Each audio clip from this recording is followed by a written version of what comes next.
It's 2020. Malcolm works in the tech sector of the economy. This is the part of the economy that produces computer-related goods and services.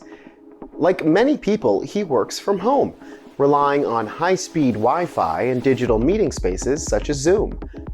Today, technology dominates economic activity and daily life. A few big companies control most of the market.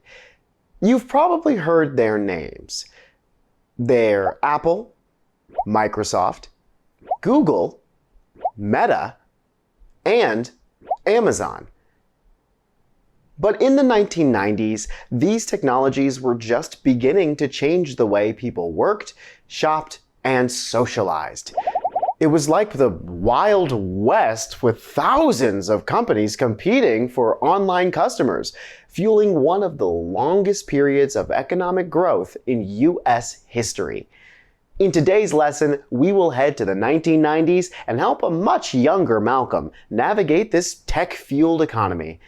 Along the way, we will identify the major changes in the tech sector of the economy, describe a few ways the tech sector helped to fuel a period of high economic growth in the US, and explain some of the reasons this growth suddenly ended. Sounds like we're online. Let's go.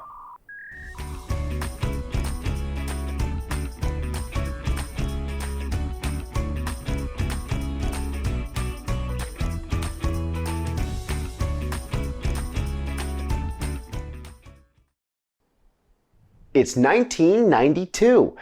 Malcolm is fresh out of college with a computer science degree. He's excited about all the new opportunities in tech. Malcolm has an interview with 3 companies. Each one is from a different tech area: building personal computers, creating software, and starting internet-based companies called .coms. The first interview is with Oak City Computers, an up-and-coming company that builds personal computers, aiming to have one in every home and office by the end of the decade. Today's personal computers are faster, cheaper, and capable of a wide range of tasks that make everyday life much easier. And Oak City has the most innovative computer on the market, with sales projected to grow by 1,000% by the end of the decade. That recruiter sounded pretty convincing. But let's follow Malcolm to his next interview. It's with ClickByte Software. They create software or programs that make computers easy to use, turning complex code into simple clicks.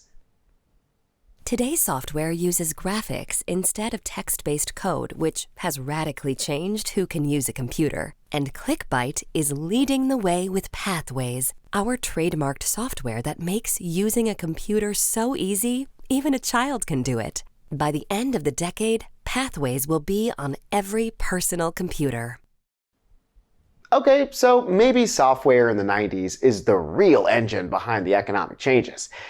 But let's hold off on making any decisions until we've met with Netgate, a brand new .com company that makes it easy to work, shop, and talk online. Our browser and search engine open the web's possibilities to the average person. Whether at work, shopping online, or chatting with friends, our services change the way people interact with the world. By the end of the decade, almost every household and business will be online. Each company has a convincing argument. But in the end, it wasn't just one company or area that changed technology. Innovations in all 3 areas made tech a big part of our lives and the economy. Before we jump ahead, go to the PDF and help Malcolm decide which industry to work in.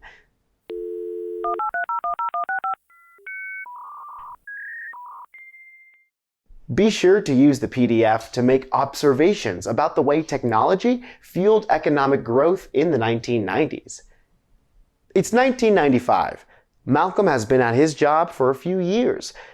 In that time, more and more businesses have started using computer technology, making it a big part of the economy and fueling economic growth. Why do you think so many different types of businesses adopted computer technologies in the 1990s? Well, think of it this way. Imagine if one day you found a faster way to do your schoolwork with the help of a new app on your phone. Suddenly, you can get way more schoolwork done in less time. That's a bit like what happened in the 1990s with businesses and technology.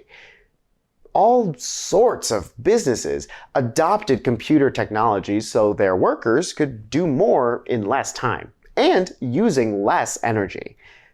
Let's follow Malcolm through a typical day to help us understand exactly how tech industries made the entire economy grow. Malcolm arrives at his office around 8 a.m.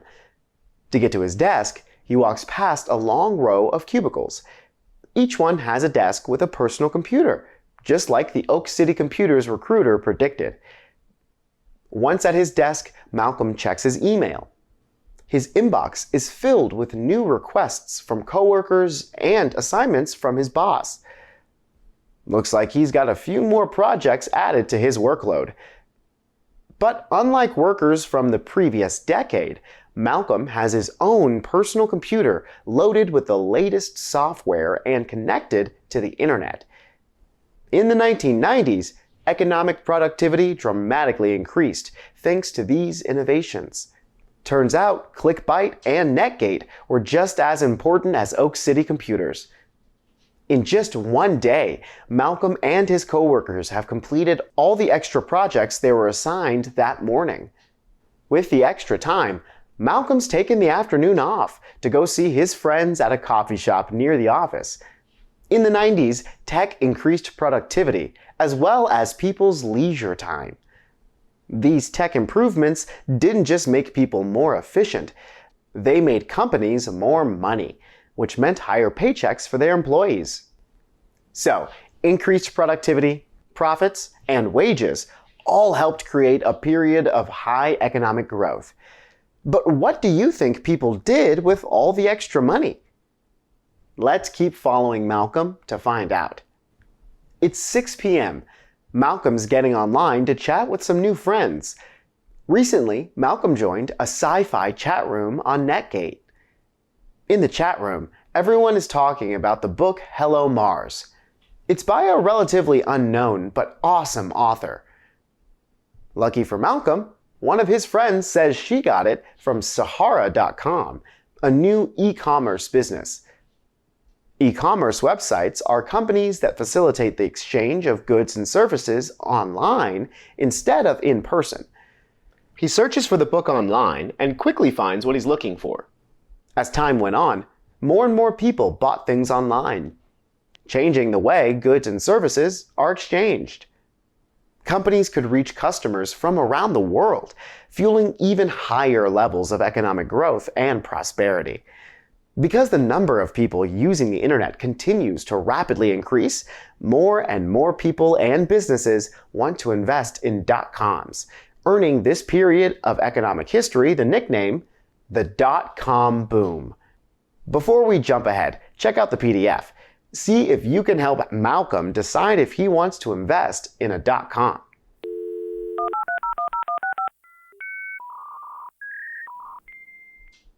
In this section, we will explain why problems in the tech sector caused economic growth to suddenly end. It's 1999. People have continued to pour lots of money into any company with the .com name in it, making the price of these stocks skyrocket. They think .com means success and growth. But there's a problem. Investors are basing this on how many people visit a .com, instead of how much money one of these internet companies is actually making, leading to an economic bubble.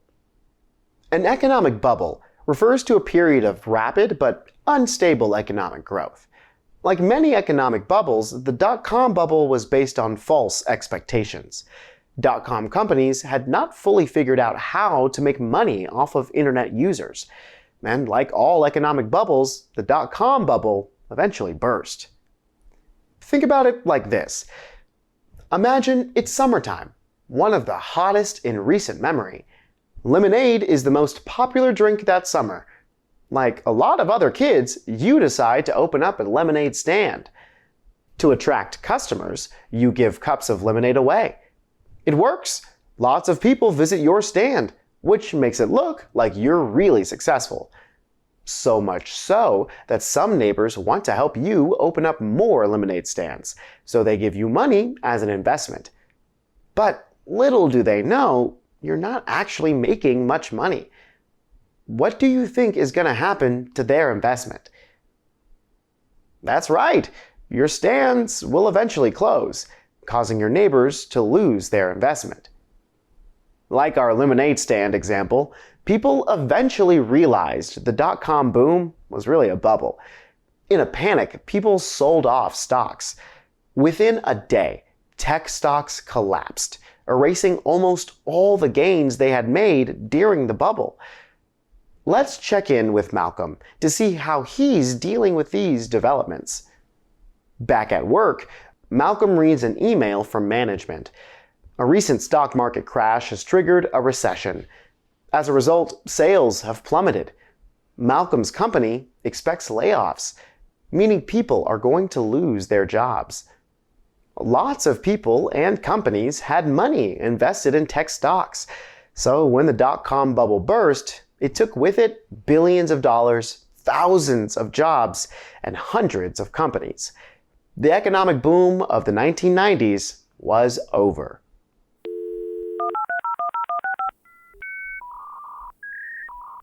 In the 1990s, the tech boom, driven by innovation in computers, software, and the internet, transformed the economy and daily life, leading to an unprecedented growth.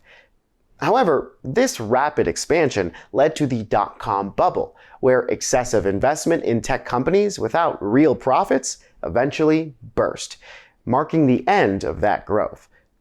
Eventually, the economy recovered and has since gone through more cycles of growth and decline. Malcolm made it through the dot-com bubble and resulting recession. He's gone on to be a part of making computer technologies a key part of the economy and all of our lives. You know what to do now. Get back to making history. Hey!